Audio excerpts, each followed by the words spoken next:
ये लीजिए बहन जी, हम काली मंदिर से बहू के लिए ये धागा बनवा कर लाए हैं। हल्दी मेहंदी की रस्म के बाद आप उसे ये पहना देना।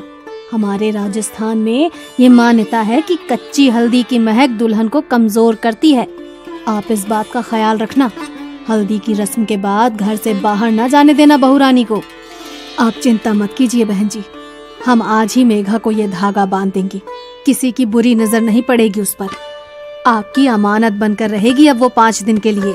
सगाई के बाद मेघा की हल्दी और मेहंदी की रस्म हुई और फिर साहिल बारात लेकर उनके दरवाजे पर पहुंच गया। विदाई के बाद 8 घंटों का सफर है।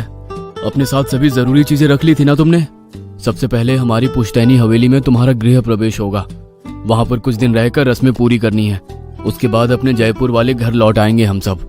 हाँ बाबा, सब रख लिया है मैंने, तुम बिल्कुल भी टेंशन मत लो। मेघा अपने ससुराल जाने के लिए बहुत एक्साइटेड थी। साहिल की पुश्तैनी हवेली, शाही रस्में, गृह प्रवेश, सब एक सपने की तरह लग रहा था उसे। लंबा सफर करके वो अपने गांव पहुंच चुके थे। वाओ, कितना सुंदर है ये सब। यहाँ तो सब हवेलियाँ ही नजर आ रही हैं। रुको रुको प्लीज, मेरी पिक्चर्स लो ना उसके साथ। मेघा ने गाड़ी रुकवाई और दौड़ते हुए एक सुनसान सी हवेली का दरवाजा खोलकर उसके अंदर दाखिल हो गई।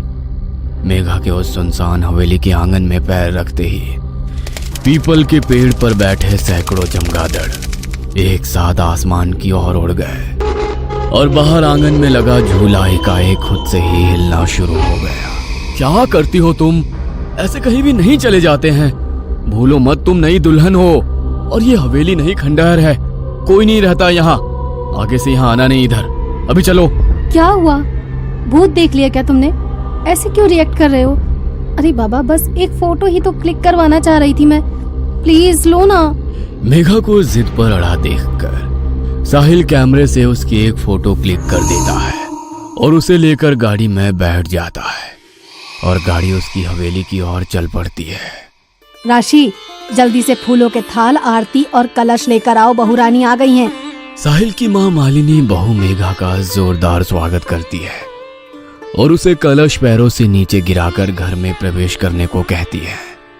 मासा की बात सुनकर मेघा कलश को एक टक घोरने लगती है और फिर अपने बाएं पैर से कलश को उल्टी दिशा में गिराती है, जिससे चावल घर से बाहर की ओर बिखर जाते हैं। ये क्या मूर्खता है बहू, अपशगुन कर दिया तुमने। बहू लक्ष्मी होती है और चावल सौभाग्य का प्रतीक माना जाता है।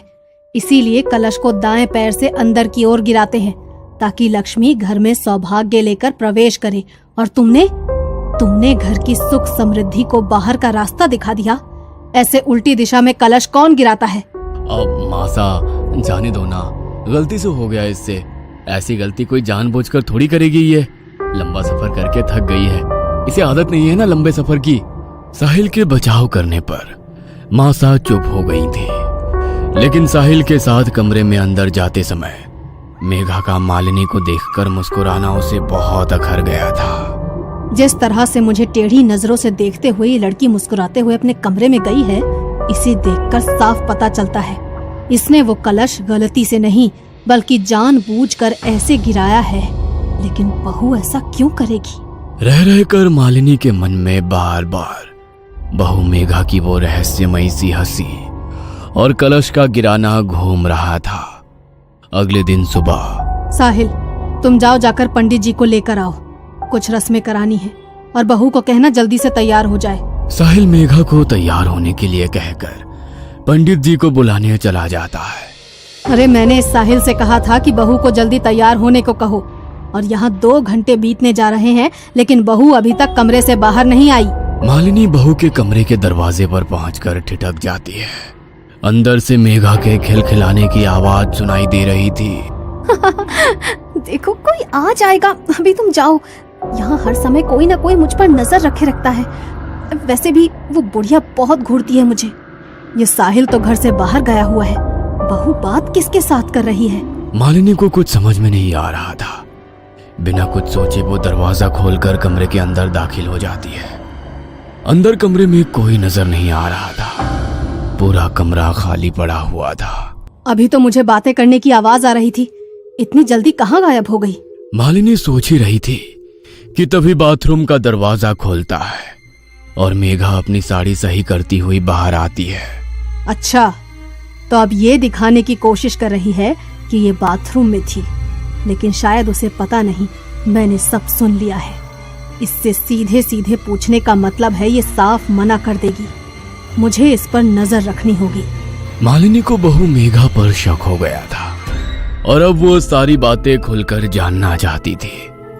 कुछ ही देर में रस्में शुरू हो गई और सभी गृह प्रवेश की रस्मों में व्यस्त हो गए। अगले दिन, मेघा, ये कैसी महक है हमारे कमरे में? मुझे तो सांस लेने में भी मुश्किल हो रही है। सर भारी हो रहा है, लगता है अभी उल्टी हो जाएगी। अच्छा, मुझे तो ऐसा कुछ भी महसूस नहीं हो रहा। साहिल ने देखा कि मेघा के हाव भाव कुछ बदले बदले से नजर आ रहे हैं। वो बात कहते हुए एक बार भी साहिल को आंखों से नहीं देख रही थी।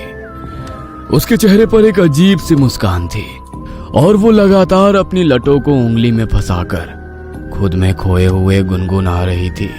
मेघा, मेघा, कहाँ खोई हुई हो?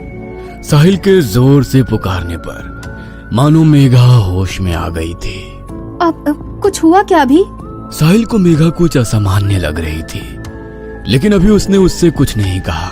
कुछ नहीं, एक कप चाय बना दोगी प्लीज? सर दुख रहा है। मेघा रसोई में जाती है और रसोई में खड़े साहिल के बड़े भाई को अपनी लाल लाल आंखों से अजीब तरह से देखने लगती है। क्या बात है मेघा, तुम ठीक हो? मेघा धीमे कदम बढ़ाते हुए विनय के नजदीक पहुंच जाती है, जिससे विनय बहुत अनकंफर्टेबल फील कर रहा था। ये लो, कुलदेवी का प्रसाद है, मैं वही देने के लिए यहाँ आया था। विनय प्रसाद जैसे ही मेघा के हाथ से छुआता है, वो एक दोहरी सी आवाज में चीखकर वहां से भाग जाती है। इससे पहले कि विनय कुछ समझ पाता, उसने देखा सामने से मेघा रसोई में आ रही है, लेकिन इस बार जेठ को रसोई में देख उसने पल्लू से सर ढक लिया था। माँ, आपको ये लड़की कुछ अजीब नहीं लगती? कभी पल्लू ठीक करती है, कभी आकर चिपकने लगती है, पता नहीं कैसे संस्कार है इसके। विनय अपनी माँ को रसोई में हुई घटना बताने लगता है। अरे एक नंबर की चरित्रहीन लड़की पल्ले पड़ गई हमारे। छी, तुझे आकर छूने की कोशिश कर रही थी। नई बहू की इस हरकत को जानकर मालिनी के पैरों तले जमीन सरक गई थी। पहले मैंने उसे कमरे में किसी से बात करते सुना, और अब ये घटना। कैसी सड़क छाप लड़की आ गई है इस घर में। मुझे नजर रखनी होगी इस पर, वरना खानदान की नाक कटवा देगी ये लड़की। आधी रात का समय था। मालिनी को अपने कमरे में ठंडक का एहसास होने लगता है, जिससे उसकी नींद टूट जाती है। खिड़की की ओर नजर डालने पर उसे एक साया कांच के उस ओर से गुजरता हुआ नजर आता है। इतनी रात को कौन टहल रहा है हवेली में? मालिनी बिस्तर से उतरकर धीरे से कमरे का दरवाजा खोलती है तो देखती है मेघा तेज कदमों से अपने कमरे की तरफ जा रही है। कहाँ से आ रही है ये इतनी रात को? आखिर चल क्या रहा है इसके मन में? मालिनी अब हर समय बहू मेघा पर नजर रखने लगी थी। मैम साहब, चूड़ी वाला आया है। आपने नई दुल्हन के लिए राजस्थानी चूड़ा मंगवाया था क्या? मेघा, जाओ पसंद कर लो चूड़ा, मैं आती हूँ 2 मिनट में। 2 मिनट भी नहीं बीते थे कि मेघा सीढ़ियां उतरती हुई मालिनी के पास आती है। मासा, आपने बुलाया? मैं जरा बाथरूम में थी। अभी तो तुम बाहर चूड़ा लेने गई थी ना? तुम्हारा दिमाग ठीक है?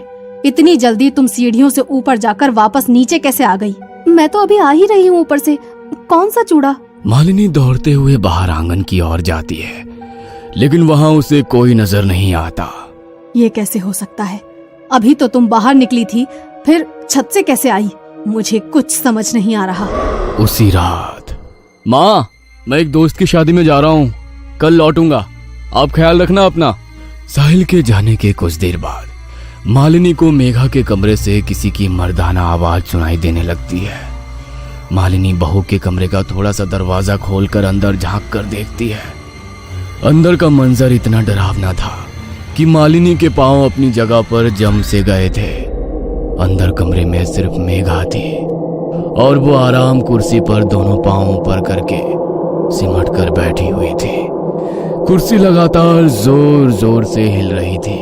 मेघा के मुंह से एक भयानक सा स्वर सुनाई दे रहा था, जैसे औरत और आदमी की आवाज एक साथ सुनाई दे रही हो। मेघा लगातार हंसती जा रही थी और टूटी फूटी उखड़ती सी बोली में अस्पष्ट सा कुछ बड़बड़ा रही थी। अचानक मेघा ने हंसना बंद कर दिया और गंभीर होकर झटके से दरवाजे की ओर देखा। मालिनी को ऐसा महसूस हुआ जैसे मेघा ने उसे देख लिया है, इसलिए वो तुरंत 2 कदम पीछे हट जाती है। ये क्या था? क्या हो रहा है इस लड़की को? मुझे यहाँ से चलना चाहिए। साहिल भी घर में नहीं है। मुझे कुछ ठीक सा महसूस नहीं हो रहा। मालिनी नीचे आकर अपने कमरे का दरवाजा बंद कर लेती है, लेकिन रह रह कर उसे बहू का वो हंसना और खुद को घूर कर देखना याद आ रहा था। मालिनी अपने कमरे में बिस्तर पर सिमटी बैठी थी कि तभी उसके दरवाजे पर दस्तक हुई। इतनी रात को कौन आया होगा? घर में तो बस मेघा और मैं ही हैं। दरवाजे पर होती दस्तक लगातार बढ़ती जा रही थी, जिसके कारण मालिनी पसीने पसीने हो रही थी। कुछ देर बाद दरवाजा पीटने की आवाज अपने आप बंद हो जाती है। लगता है मेघा अपने कमरे में चली गई है। एक बार जाकर देखती हूँ। मालिनी दरवाजे में बने होल से बाहर झांकने की कोशिश करती है तो उसे होल के ठीक सामने मेघा का सफेद पड़ा हुआ चेहरा नजर आता है, जिसे देखकर मालिनी एक बार फिर से पीछे हट जाती है। मालिनी के कमरे में अचानक ही जमीन पर खून से बने पैरों के निशान बनने लगते हैं और देखते ही देखते वहां से गायब हो जाते हैं। मालिनी को इतना समझ में आ गया था कि कुछ तो है जो उसे अपने होने का एहसास दिला रहा है, जो मालिनी को यह बताना चाहता है कि दरवाजा बंद कर लेने से वो उसे अंदर आने से रोक नहीं सकती। डर ने मालिनी के दिल और दिमाग को पूरी तरह से अपने कब्जे में कर लिया था। रात मानो सदियों से भी लंबी हो गई थी उसके लिए। किसी तरह रात बिताने के बाद अगली सुबह जब साहिल घर लौटता है तो मालिनी उसे काफी बेचैन महसूस करती है। क्या बात है बेटा, इतने परेशान क्यों नजर आ रहे हो? माँ, मेघा घर पर आ गई है क्या? अरे वो गई ही कहाँ थी जो लौट कर आएगी। मेघा के बारे में तो तू बात ही मत कर। जो मैंने कल रात देखा ना, अगर तुझे पता चला तो तेरे पैरों के नीचे से जमीन खिसक जाएगी। क्या बात कर रही हो? क्या देख लिया आपने कल रात ऐसा? मेघा कल रात घर में तो थी नहीं, फिर आपने देख क्या लिया? तेरा दिमाग तो खराब नहीं है? घर में नहीं थी तो कहाँ थी पूरी रात? घर में ही थी और क्या क्या किया है ना उसने कल रात में, वो सिर्फ मैं ही जानती हूँ। किसी तरह भगवान का नाम लेकर रात बिताई है मैंने। अरे माँ, आपके सामने ही ना कल मैं मेघा को अपने साथ शादी में लेकर गया था। पूरी रात वो मेरे साथ ही थी। फिर पता नहीं अचानक सुबह 4 बजे कहाँ गायब हो गई। मैंने उसका फोन भी मिलाया, लेकिन वो शायद अपना फोन घर पर ही भूल गई थी। जब काफी देर ढूंढने के बाद भी वो मुझे नहीं मिली तो मैं सीधा घर चला आया। ये सब क्या हो रहा है? क्यों हो रहा है? मुझे तो कुछ समझ में नहीं आ रहा। क्या सच है, क्या भ्रम है? मेरे दिमाग ने तो काम करना ही बंद कर दिया है। अरे तू तो अकेला शादी में गया था ना, और वो मेघा पूरी रात यहाँ घर में ही थी। मैंने अपनी आंखों से देखा उसे। उसके कमरे में वो पागलों की तरह हंस रही थी वो, और फिर उसके बाद आकर मेरे कमरे का दरवाजा पीटने लगी। जानवरों की तरह गुर्रा रही थी तेरी बीवी। मुझे तो ये सब कुछ और चक्कर लगता है। अगर तूने अपनी आंखों से देखा होता ना, तब तुझे समझ में आता कि मैं क्या कहना चाह रही हूँ। कैसी बेतुकी बात है। अरे एक ही इंसान एक ही समय में 2 जगह कैसे हो सकता है? ये सारी कंफ्यूजन मेघा के कारण ही हो रहा है ना। कहाँ है वो? उसी से पूछते हैं कि वो कल रात को कहाँ थी। कहीं ऐसा तो नहीं है इस घर में कोई मेघा का बहरूपिया घुसा है? कोई फिल्म चल रही है क्या यहाँ पर, जहाँ पर डबल रोल होंगे और वो हमारे घर में घुस आएगा? मेघा, कहाँ हो तुम मेघा? साहिल के बार बार मेघा मेघा चिल्लाने पर भी मेघा सामने नहीं आती। वो तो कोई जवाब ही नहीं दे रही है। कहाँ है वो? अरे अपने कमरे में है, और कहाँ जाएगी? देख बेटा, मैं तो तेरे कमरे में जाने वाली हूँ नहीं, तो खुद ही जा और अपनी आंखों से देख। माँ की बात सुनने के बाद साहिल तेज कदमों से सीढ़ी चढ़ते हुए अपने कमरे की ओर जाता है तो देखता है कि कमरे में रखी आराम कुर्सी लगातार हिल रही है। मेघा, मेघा! कमरे में जाकर साहिल के मेघा मेघा पुकारने पर लगातार हिल रही आराम कुर्सी अचानक से रुक जाती है। अरे कोई नहीं है ऊपर कमरे में, कमरा खाली पड़ा है और आप कह रही हैं कि वो कल रात भर से अपने कमरे में ही है। माँ, हमें मेघा को ढूंढना होगा। वो आखिर ऐसे अचानक से कहाँ गायब हो गई? मुझे कुछ भी समझ में नहीं आ रहा। कहाँ ढूंढूं, कहाँ जाऊं? अरे क्या जरूरत है अपशगुनी लड़की को ढूंढने की? मुझे तो लगता है वो इंसान नहीं, कोई चुड़ैल है। जिस दिन से ये इस घर में आई है उस दिन से कुछ न कुछ हो ही रहा है। पहले भी मैंने इसे एक ही समय पर 2 जगह देखा है। मैं तो कहती हूँ अच्छा है खुद ही चली गई, पीछा तो छूटा इस मुसीबत से। माँ तुम ये कैसी बातें कर रही हो? मेघा मेरी पत्नी है और मैं उसे बहुत अच्छे से जानता हूँ, वो कोई चुड़ैल नहीं है। जरूर कुछ ना कुछ हो रहा है उसके साथ। मैं जा रहा हूँ पुलिस में रिपोर्ट लिखवाने, कहीं मेघा के साथ कुछ अनहोनी ना हो जाए। अरे पुलिस में रिपोर्ट लिखवाने से कुछ नहीं होगा। मेरे साथ पहाड़ी वाले बाबा के पास चलो, अब वही कोई उपाय बताएंगे। मुझे तो ये कुछ और ही चक्कर लग रहा है। मालिनी और साहिल पहाड़ी वाले बाबा के पास जाते हैं और उन्हें सारी समस्या सुनाते हैं। बाबा आंख बंद करके कुछ देर साधना में लीन हो जाते हैं। कुछ देर बाद, तुम्हारी बहू के पास समय बहुत कम है। कल अमावस्या की रात है। अमावस की रात काली शक्तियों की ताकत सबसे ज्यादा होती है, और तेरी बहू जिस शक्ति के प्रभाव में है ना, वो तो वैसे भी बहुत ताकतवर है। लेकिन बाबा मेरी पत्नी तो लापता है, उसका तो कहीं पता ही नहीं चल रहा है। मैं करूं तो क्या करूं? ठीक है, चलो मेरे साथ। साहिल और मालिनी के साथ बाबा उनकी हवेली पर पहुंचते हैं और हवेली के अंदर आने के बाद कुछ देर तक वहां बैठकर मंत्र साधना करते हैं। तुम्हारी पत्नी यहाँ कहीं आस पास नहीं है, लेकिन कहाँ है यह जानने के लिए मुझे अपनी तंत्र शक्ति का प्रयोग करना होगा। क्या तुम्हारे घर के आसपास कोई ऐसा निर्जर घर है जहाँ कोई आता जाता ना हो? हाँ बाबा, याद आया। शादी के बाद जब मैं पहली बार मेघा को लेकर हवेली आ रहा था तो रास्ते में चौसर वाली हवेली पड़ी थी। मेरे मना करने के बाद भी मेघा ने हवेली के अंदर कदम रखा और एक फोटो खिंचवाई थी। मैं अभी आपको वो फोटो दिखाता हूँ। हड़बड़ी में साहिल अपना मोबाइल निकालता है और बाबा को वो फोटो दिखाने लगता है। फोटो में बाबा को मेघा के पीछे एक काली परछाई नजर आती है, जिसे देखकर साहिल, मालिनी और बाबा चौंक जाते हैं। अब तो आप लोग समझ ही गए होंगे ना कि पिछले कुछ दिनों से जो आपके घर में चल रहा था उसका कारण क्या था। कहाँ है वो हवेली? मुझे वहां लेकर चलिए, शायद आपके सारे प्रश्नों के उत्तर वहीं मिलेंगे। साहिल और मालिनी बाबा को उनके घर से कुछ कदमों की दूरी पर बने चौसर वाली हवेली में ले जाते हैं। पूरे गांव में ऐसी अफवाह थी कि हवेली में कुछ तो ऐसा है जिसके कारण वहां हर समय मनहूसियत पसरी रहती है। हवेली में रहने वाला परिवार बरसों पहले हवेली को वीरान छोड़कर यहां से पलायन कर गया था। बाबा, साहिल और मालिनी हवेली में पहुंचते हैं तो देखते हैं कि मेघा चौसर वाली हवेली में लगे झूले पर झूल रही है और लगातार हंसती ही जा रही है। जैसा मैंने सोचा था, इसका मतलब मेरा अंदाजा बिल्कुल सही था। आप लोग पीछे हट जाइए, मुझे पता है कि मुझे क्या करना है। बाबा नमो नारायण भगवते वासुदेवाय कहते हुए हवेली का दरवाजा खोलकर धीरे धीरे मेघा की ओर बढ़ने लगते हैं।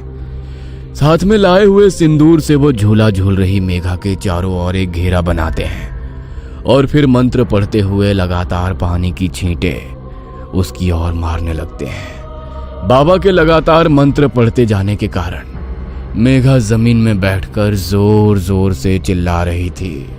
ये क्या हो रहा है मेरी मेघा को? बाबा, वो ठीक तो हो जाएगी ना? मुझे लग रहा है उसे बहुत तकलीफ हो रही है।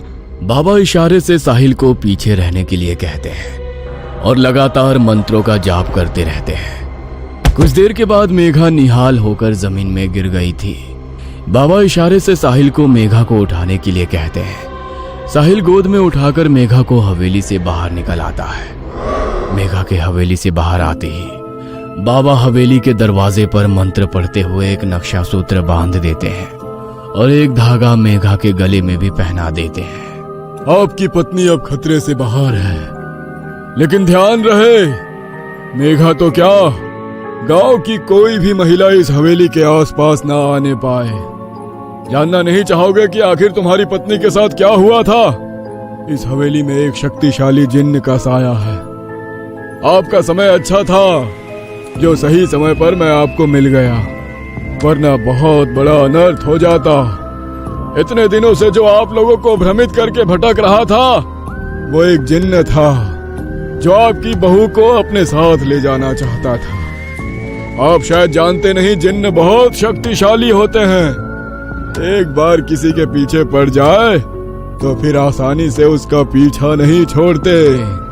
साहिल मेघा को लेकर अपने घर लौट आया था और इधर चौसर वाली हवेली में लगा झूला एक बार फिर से हिलने लगा था। ये कहानी आपको अच्छी लगी हो तो हमें सब्सक्राइब करें, हमारा इंस्टाग्राम और फेसबुक पेज जरूर फॉलो करें। और हाँ दोस्तों, सब्सक्राइब करना भूलना मत।